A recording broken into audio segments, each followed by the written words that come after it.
Elle est make-up artiste et hairstyliste. Elle a maquillé plus d'une centaine de mariés et a participé à de nombreux tournages professionnels. J'ai l'honneur de vous présenter Cécile, la première invitée de Balance ton Tips. Hello!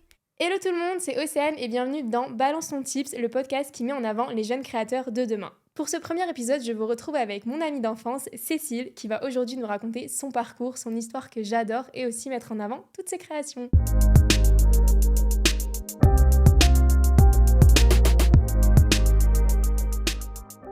Bonjour Cécile, merci Bonjour. beaucoup d'être avec nous aujourd'hui. Donc déjà pour commencer, comment ça va ? Ça va, un peu stressée, mais ça va. Non, faut pas, ça va aller, tout va bien se passer, ça va aller.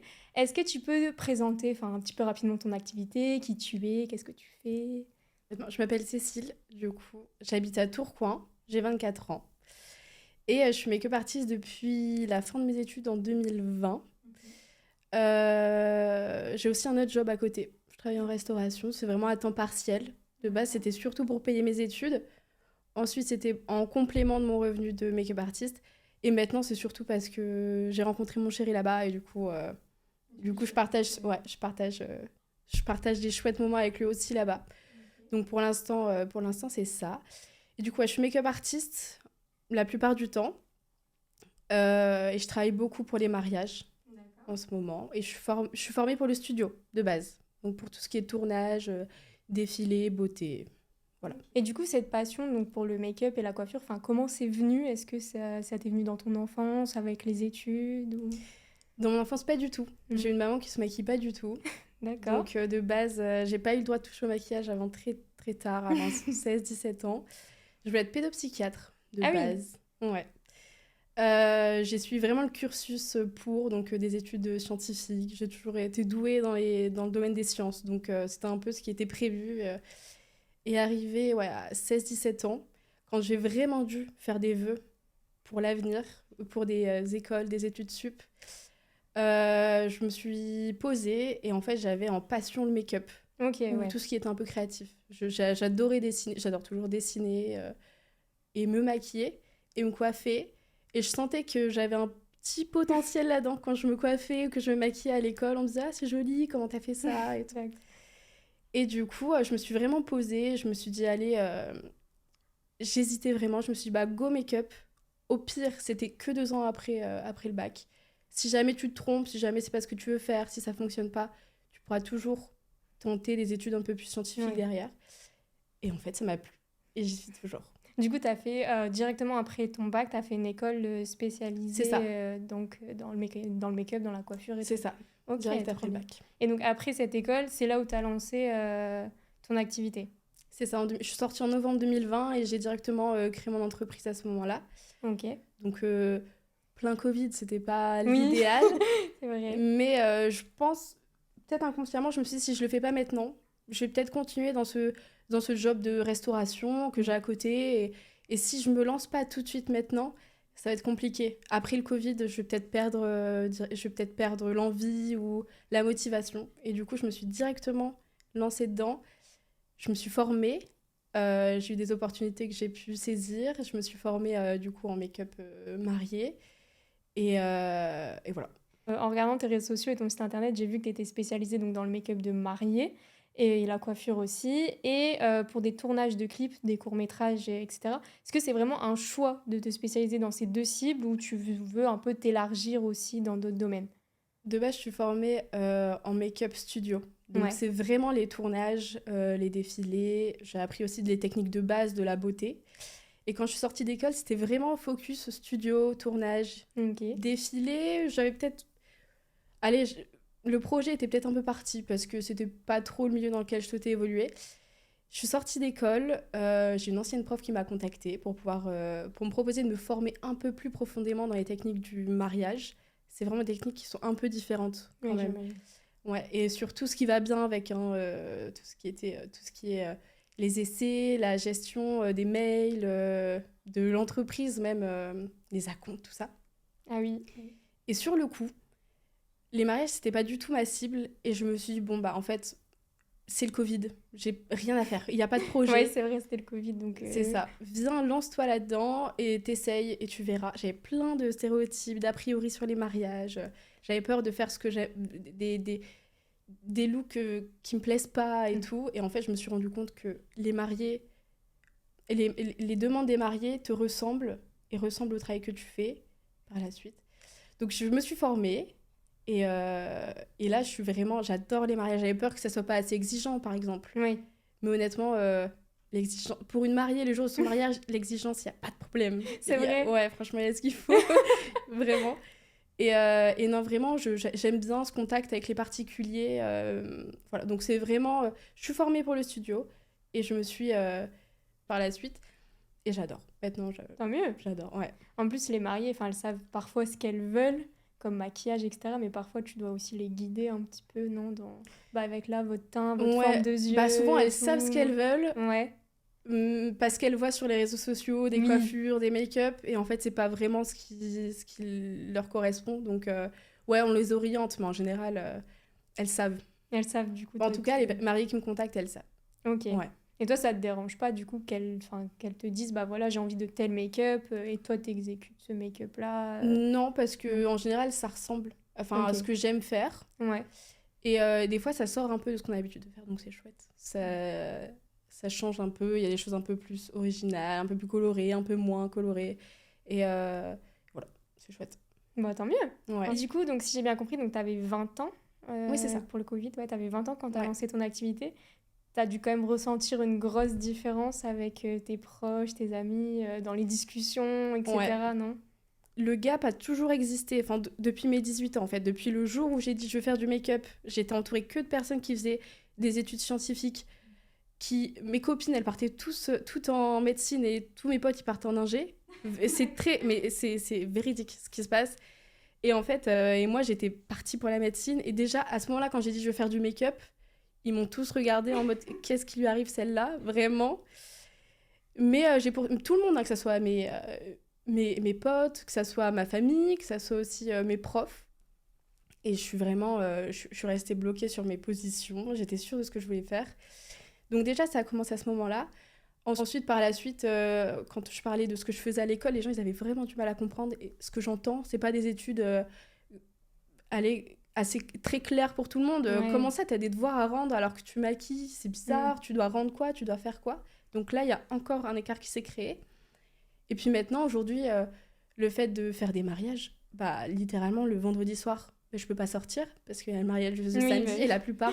Ben vas-y, sors, je comprends pas. Au pire, t'es fatiguée demain et c'est pas grave. C'est juste du maquillage. Ouais, mais en fait, ce qu'ils comprennent pas, c'est que c'est pas un patron qui va me taper sur les doigts, c'est pas un client lambda, c'est une mariée. Donc en fait, c'est hyper important pour elle. Et je veux vraiment être à 100% de mes capacités. Donc en fait, toute ma vie est un peu rythmée par ça et ça me plaît. Ça me plaît complètement, mais du coup, ça fait vraiment un gros écart. Et du coup, mon entourage a changé. Mais c'est très chouette, comme ça. D'accord. Bah, tant mieux, au moins tu t'entoures là du coup des personnes qui te soutiennent dans ton projet. Complètement. Puis le fait que toi t'aies réussi, aujourd'hui tu t'as maquillé plus d'une centaine de mariés, t'as participé à plein de tournages, ça prouve aussi aux personnes qui t'ont dit oh, tu veux te lancer, mais t'es sûre et tout, que t'avais raison. Presque une centaine de mariés. Ouais. On est à 100 cette année. On était à, ouais, on aura dépassé les 100 on aura largement. Ouais. Je te le souhaite. Je te le souhaite. Et du coup, donc comme t'as maquillé des mariés ou même des tournages, est-ce que t'as un projet vraiment coup de cœur ou qui t'a marqué ou une anecdote par rapport à un projet à nous raconter? Il y a un projet qui m'a marqué et qui est assez étonnant. Pourquoi celui-là, en fait, c'est un tournage qui m'a fait confiance. Alors, c'est une production, pardon, qui m'a fait confiance pendant que j'étais en études.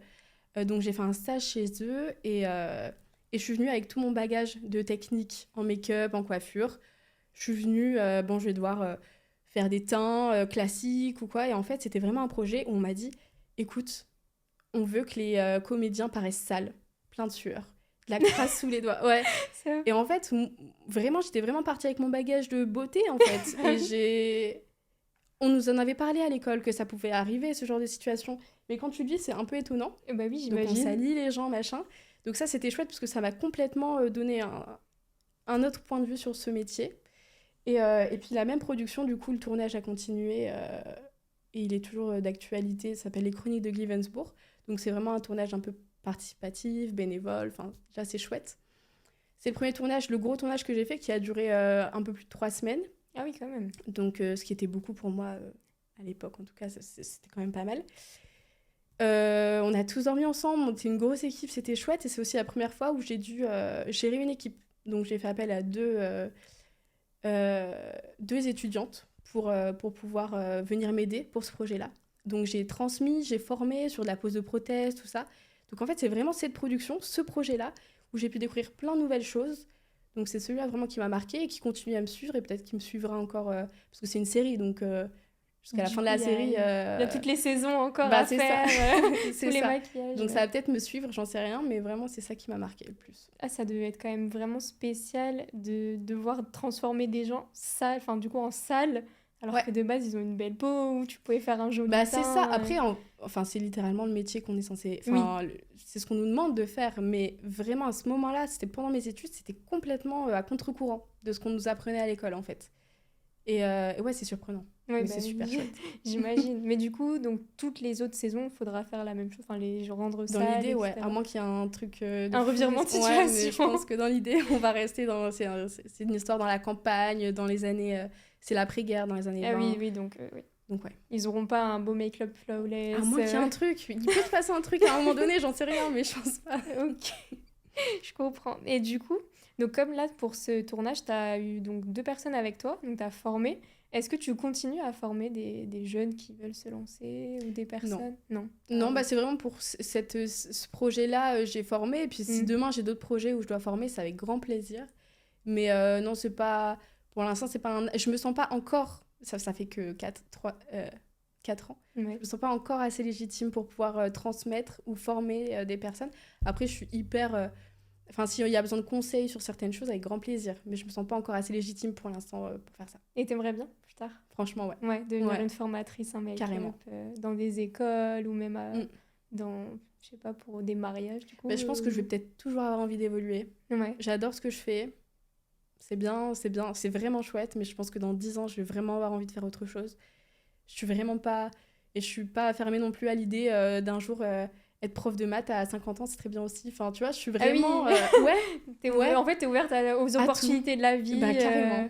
Mais tant mieux, Carrément. tu laisses le courant C'est te ça. porter. Exactement. Tu fonctionnes au feeling du coup. Exactement. Donc, soit dans 20 ans, on te retrouve prof de maths ou make-up en formation dans Prof les de écoles. make-up, ou- avec plaisir. Ouais.